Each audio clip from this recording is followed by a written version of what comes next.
मन की गुलामी। एक बार एक महात्मा बाजार से होकर गुजर रहा था। रास्ते में एक व्यक्ति खजूर बेच रहा था। उस महात्मा के मन में विचार आया कि खजूर लेनी चाहिए। उसने अपने मन को समझाया और वहां से चल दिए। किंतु महात्मा पूरी रात भर सो नहीं पाया। अगले दिन वह विवश होकर जंगल में गया और जितना बड़ा लकड़ी का गट्टर उठा सकता था उसने उठाया। उस महात्मा ने अपने मन से कहा कि यदि तुझे खजूर खानी है तो यह बोझ उठाना ही पड़ेगा। महात्मा थोड़ी दूर ही चलता, फिर गिर जाता, फिर जलता और गिरता। उसमें एक गट्टर उठाने की हिम्मत नहीं थी। लेकिन सनेलकड़ी के भारी भारी 2 गट्टर उठा रखे थे। तो 2.5 मील की यात्रा पूरी करके वह शहर पहुंचा और उन लकड़ियों को बेचकर जो पैसे मिले उससे खजूर खरीदने के लिए जंगल में चल दिया। खजूर सामने देखकर महात्मा का मन बड़ा प्रसन्न हुआ। महात्मा ने उन पैसों से खजूर खरीदे।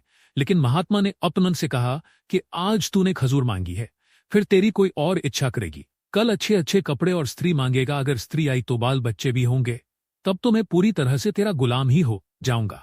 सामने से एक मुसाफिर आ रहा था। महात्मा ने उस मुसाफिर को बुलाकर सारी खजूर उस आदमी को दे दी और खुद को मन का गुलाम बनने से बचा लिया। यदि मन का कहना नहीं मानोगे तो इस जीवन का लाभ उठाओगे, यदि मन की सुनोगे तो बन के गुलाम बन जाओगे। जय जय श्री राधे।